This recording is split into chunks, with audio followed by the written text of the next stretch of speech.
Paano magkaroon ng clients or paano kakikita dito sa Digital Biz Academy?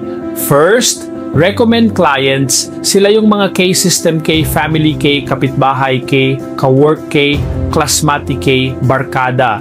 Lahat ng mga relatives, kakilala mo, pwede mo i-recommend sa coach mo at kami ang kakausap.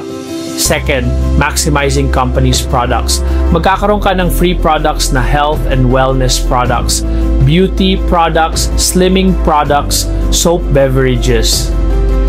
Gamitin mo ito or pwede mo din ibenta sa mga kakilala mo. Third, social media marketing. Tuturuan ka namin na gamitin mo ang mga social media mo like TikTok account, Facebook Reels, Facebook Story, Instagram account. Para gamitin mo ito para pagkakitaan mo. Fourth, top priority, Facebook advertising.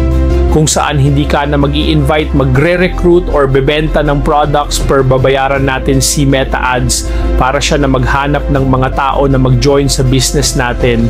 Ito ang mga ways para magkaroon kayo ng mga clients para kumita sa DBA.